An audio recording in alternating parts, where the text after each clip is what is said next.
Unit 1, Read 2, The Wild Savior. Neelam came dashing into the house shouting joyfully, Ali Bhai has come, Ali Bhai has come. ખુશીથી બૂમો પાડતી નીલમ ઘરમાં દોડી આવી. અલીભાઈ આવ્યા છે, અલીભાઈ આવ્યા છે. All the members of Ram Singh's family went running out to see, and there he was, a tall man with broad shoulder, red cheeks and nose, and with his complexion. રામસિંહના પરિવારના ઘણા સભ્યો દોડતા બહાર જોવા આવ્યા અને ત્યાં ઊભો હતો પહોળા ખભા ધરાવતો ઊંચો રતુમડા ગાલ તથા નાકવાળો ગૌવર્ણો એક માણસ. He was dressed in a warm, thick long woolen coat, tight trousers, big leather boots and a brown fur cap. તેણે જાડો લાંબો ગરમ કોટ, તંગ પાયજામો પાટલુન, મોટા ચામડાના બૂટ અને બદામી રૂંવાટીદાર ટોપી પહેર્યા હતા. With a broad smile full of warmth, Ramsingh hugged him and said, "Come in, come in. You are most welcome, my friend." ઉષ્માભર્યા વિશાળ સ્મિતથી રામસિંહ તેમને ભેટી પડ્યા અને કહ્યું, અંદર આવી જાઓ. મિત્ર, આપનું દિલથી સ્વાગત છે. Alibhai patted everyone and spoke lovingly to each member of the family in his thick, strong voice and made himself comfortable on a couch. અલીભાઈએ બધાને વાલથી થાબડ્યા તથા તેમના ઘેરા અવાજમાં કુટુંબના દરેક સભ્ય સાથે સ્નેહપૂર્ણ વાતો કરી અને પછી સોફા ઉપર આરામથી બેઠા. Mother prepared some tea while Ramsingh talked to Alibhai. Ramsingh Alibhai સાથે વાતો કરતા હતા તે દરમિયાન માતાજીએ થોડી ચા બનાવી દીધી. Alibhai was a traveler who covered long distance on foot in the Himalayan mountains. He loved to observe nature. Alibhai Himalaya પર્વતમાળામાં પગે ચાલીને લાંબા અંતર કાપનાર એક યાત્રી હતા. તેમને કુદરત નિહાળવી ગમતું. He went from village to village, town to town in the mountains, selling dried apricots, herbs and medicines and precious stones he had collected during his travelling. તેમની યાત્રા દરમિયાન એકઠા કરેલા કિંમતી પથ્થરો, રત્નો, ઔષધિયા તેમજ દવાઓ, સૂકા જરદાળુ વગેરે તેઓ પર્વતીય વિસ્તારમાં આવેલા ગામે ગામ અને નગર વેચતા. Where have you been this time? asked Ramsingh. I went up the high mountains up to the borders of India and Tibet. રામસિંગે પૂછ્યું, હાલમાં તમે ક્યાં રહો છો? હું ભારતને તિબેટની સરહદો સુધી પર્વતોમાં ઊંચે સુધી ગયો હતો. Alone? asked Neelam. એકલા? નીલમે પૂછ્યું. Of course, I am used to it. Well, I will stay here only for a night. Tomorrow morning I shall leave, he said. અલબત્ત હું તો એથી ટેવાયેલો છું. માત્ર આજ રાત્રિ પૂરતો અહીં રોકાવાનો છું. આવતીકાલે સવારે તો ચાલતી પકડીશ, તેમણે કહ્યું. No, Alibhai, no. We won't let you go. You have to tell us your hill stories, said Neelam. After lot of insistence, he agreed to stay for 2 days. ના અલીભાઈ ના, અમે તમને જવા નહીં દઈએ. તમારે અમને પર્વતોની વાતો કહેવી પડશે, નીલમે કહ્યું. ખૂબ જ આગ્રહ બાદ તેઓ 2 દિવસ રોકાવા સંમત થયા. That night they all kept awake till late, sitting on his bed, listening to his interesting travel experience. તે રાત્રે તેઓ બધા રાત્રે મોડે સુધી તેમની પથારી પર તેમની યાત્રાના રસપ્રદ અનુભવો સાંભળતા બેસી રહ્યા. Alibhai began telling his story.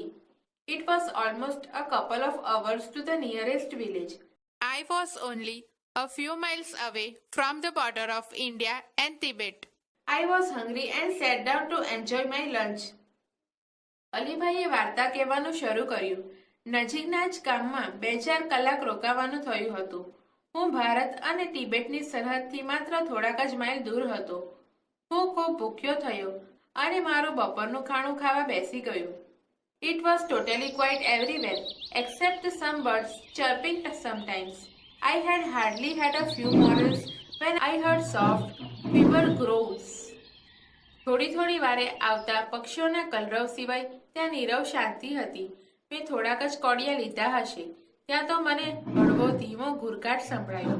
I was alarmed because from the sounds I was sure that It was nothing but a bed. I quickly closed my tiffin box and bent low, so that the smell of the food and my body were not carried by the strong breeze to the monster. હું સાવધ થઈ ગયો કારણ કે અવાજના પ્રકાર પરથી મને ખાતરી થઈ ચૂકી હતી કે તે અન્ય કશું નહીં પરંતુ એક રીંછ હતું. મેં ઝડપથી મારું ટિફિન બોક્સ બંધ કર્યું અને નીચે ઝૂકી ગયો કે જેથી ખોરાક તેમજ મારા શરીરની ગંધ પવન દ્વારા પેલા કદાવર પ્રાણી પાસે ન પહોંચે. I took up my bamboo staff with its point iron end in my right hand and a big double-edged knife in my left. I crawled carefully to the edge of the mountain and looked down into the deep, narrow valley. મેં મારા જમણા હાથમાં લોખંડની અણીવાળી મારી વાંસની ડાંગ લીધી અને મારા ડાબા હાથમાં એક મોટો બે ધારો છરો લીધો. હું પર્વતની ધાર સુધી પેટ ઘસડતો ચાલ્યો અને ઊંડી સાંકડી ખીણમાં નજર નાખી. Soon my eyes caught sight of two tiny snow leopard cubs on a small flat piece of land on the slope of the opposite mountain. એટલામાં તો સામેના પર્વતના ધોળા ઉપરની થોડીક સપાટી જગ્યામાં હિમચિત્તાના બે નાનકડા બચ્ચા નજરે પડ્યા. Oh wow, what did they look like? asked Neelam. They were beautiful. Their fluffy snow white furry coat matched perfectly with the snow, said Alibhai, as if visualizing them just in front of his eyes. અરે વાહ, તે કેવા લાગતા હશે? નીલમે પૂછ્યું. તે સુંદર હતા. તેમની ભરાવદાર રૂમાટી બરફના રંગ સાથે બરાબર બંધ બેસતી હતી. જાણે કે હાલ પ્રત્યક્ષ નિહાળતા ન હોય તેમ અલીભાઈએ કહ્યું. What were the cubs doing? asked Arjun. They were playing. Each one crouched on the snow and rolled their lovely green eyes at each other. Then one would jump on the other. બચ્ચા શું કરી રહ્યા હતા? અર્જુને પૂછ્યું. તેઓ રમી રહ્યા હતા. બંને એકબીજાની સામે સુંદર લીલા રંગની આંખો ઉલાળતા બરફ પર ગલોટિયા ખાઈ રહ્યા હતા અને એકબીજાની ઉપર કૂદતા હતા. They would wrestle for a while, growing softly. They would crouch again and wrestle again. Watching them was fun, but I was worried too because the mother leopard could not be seen anywhere. The mother is very ferocious when she is with her cubs. થોડીવાર કુસ્તી કરતા અને ધીમા અવાજે ઘુરકતા હતા. ફરીવાર ગલોટિયા ખાવા શરૂ કરતા અને કુસ્તી કરવા લાગતા. તેમને નિરખવું એક લાવો હતો, પરંતુ મને ચિંતા પણ હતી કારણ કે તેમની જનેતા આસપાસ ક્યાંય દેખાતી ન હતી. બચ્ચા ધરાવતી માદા ભયંકર હિંસક હોય છે. Then what happened? asked Neelam.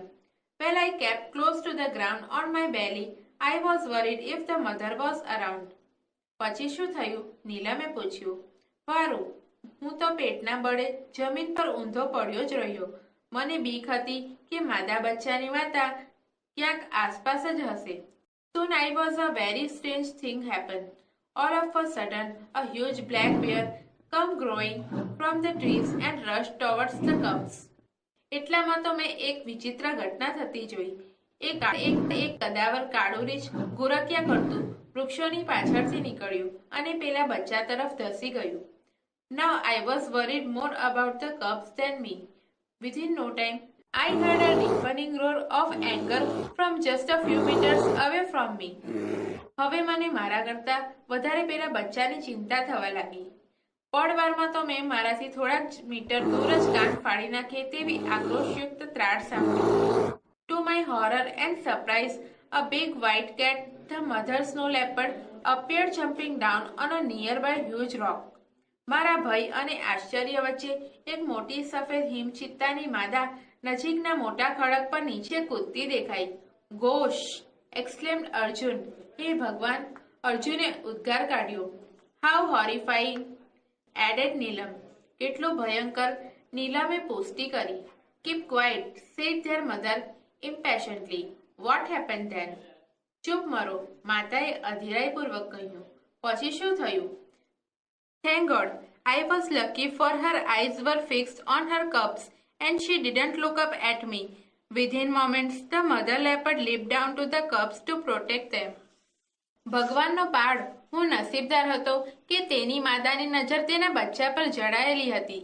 તેથી તેણે મારા તરફ ઊંચે જોયું નહીં. ક્ષણવારમાં તો માદા ચિત્તા કૂદીને તેના બચ્ચા પાસે તેમને બચાવવા પહોંચી ગઈ. Springing up in the air, she landed straight on the bear fiercely and fearlessly. The bear lost his balance. હવામાં કૂદકો મારીને તે ડર્યા વગર ઝનૂનપૂર્વક પેલા રીંછ પર પડી. રીંછે પોતાનું સંતુલન ગુમાવ્યું. The violent wild beast went rolling down the steep, snowing slope, tumbling on each other till they landed in the narrow valley with a loud thud. I craned my neck and so did the two frightened cubs. બંને હિંસક જંગલી પ્રાણીઓ બર્ફીલા ઢાળ પરથી એકબીજા પર ગુલાટો મારતા એક મોટા ધબુકા સાથે સાંકડી ખીણમાં પડ્યા નહીં ત્યાં સુધી ગબડતા રહ્યા. મેં અને પેલા બંને ડરી ગયેલા બચ્ચાઓએ તે જોવા માટે અમારી ડોક લંબા. The mother insistent of protecting her young ones is very strong. Alibhai, she is always ready to fight unto death for her young ones, said Ram Singh. Yes, you are right, said the mother lovingly, looking at the smiling faces of Neelam and Arjun. પોતાના બચ્ચાને બચાવવાની કોઈ પણ માની સહજ વૃત્તિ જોરદાર હોય છે. અલીભાઈ તે માતા તેના બચ્ચા માટે હંમેશા મૃત્યુ સુધી લડવા માટે તૈયાર હોય છે. રામસિંગે કહ્યું, હા, તમે સાચા છો. માતાએ પ્રેમપૂર્વક નીલમ અને અર્જુનના ખીલેલા ચહેરા સામે જોઈ કહ્યું. Alibhai continued. The huge bear, 3 times the size of the mother leopard, stood up on his hind legs. He stretched out his big paws with strong, sharp nails. He showed his teeth and growled. Alibhai બોલતા રહ્યા. પેલું કદાવર રીંછ જે માદા ચિત્તાના કરતાં 3 ગણું મોટું હતું તે તેના પાછળના પગ પર ઊભું થઈ ગયું. તેણે તેના મજબૂત તીક્ષ્ણ નહોરવાળા વિશાળ પંજા ફેલાવ્યા. તેણે તેના દાંત બતાવ્યા અને ગુરકિયા કરવા लाग्યો. The mother snow leopard looked at him for a second, snarled, and with a leap knocked down the black monster. The whole valley itched with the sounds of their fight. The snow leopard was swift and jumped about from side to side, tearing away big pieces of black furry skin of the bear. માદા ચિત્તાએ તેના તરફ એક second જોયું, ગુસ્સાથી ત્રાડ પાડી અને તેની ઉપરના એક જ કૂદકામાં કાળા કદાવર પ્રાણી રીંછને ભોય ભેગું કરી દીધું. તેની આ લડાઈના પડઘા સમગ્ર ખીણમાં પડ્યા. માદા ચિત્તા સ્ફૂર્તિલી હતી અને રીંછની હતી અને રીંછની કાળી રૂંવાટીવાળી ચામડીના મોટા ચીરા કરતી આમથી તેમ કૂદીએ જતી હતી. The plucky and slow bear failed to injure his enemy. The fight lasted for about 10 minutes. ભારે શરીરવાળું અને શિથિલ રીંછ તેના દુશ્મનને ઈજા પહોંચાડવામાં નાકામયાબ રહ્યું. આ લડાઈ લગભગ 10 મિનિટ ચાલી. The bear was bleeding here and there. Whenever the leopard attacked, the bear lifted his huge paws to cover his face. રીંછને ઠેક ઠેકાણેથી લોહી નીકળતું રહ્યું હતું. જ્યારે પણ માદા ચિત્તો હુમલો કરતી હતી ત્યારે તેનું મોં બચાવવા રીંછ પોતાના વિશાળ પંજા આગળ ધરતું. The bear was now trying to escape to save his life. They both moved further and further till they disappeared round the huge mountain. હવે રીંછ પોતાનો જીવ બચાવવા છટકવાની કોશિશ કરી રહ્યું હતું. તે બંને વિશાળ પર્વતની પેલી કોર ઓઝલ ન થાય ત્યાં સુધી આગળ વધતા રહ્યા. I could not see them for a while, but I could hear the growls and snarls. Then the valley was calm and quiet once again. હું તેમને થોડીક વાર જોઈ શક્યો નહીં, પરંતુ તેમના ગુરકવાના અને ત્રાડના અવાજ સાંભળી શકતો હતો.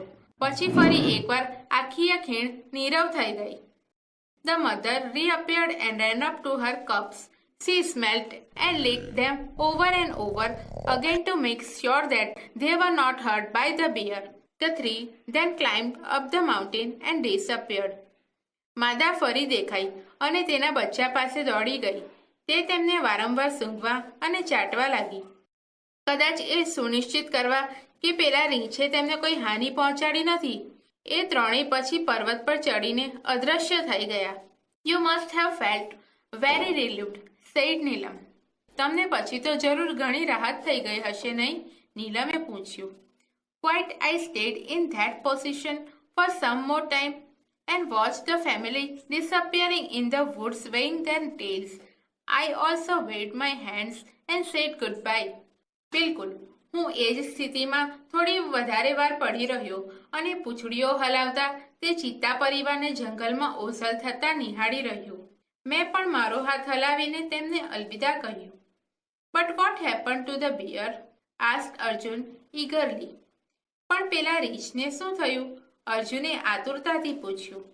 Good knows. All I know is that the coming of the bear was a blessing for me because it really saved me. I thank God for saving the cubs and me too. ભગવાન જાણે, મને એટલી ખબર છે કે તે રીંછ આવવાનું મારા માટે આશીર્વાદ નીવડ્યું, કારણ કે તેથી જ મારો જીવ બચ્યો. મેં બચ્ચાઓને અને સાથે સાથે મને પણ બચાવવા માટે ભગવાનનો પાળ માન્યો.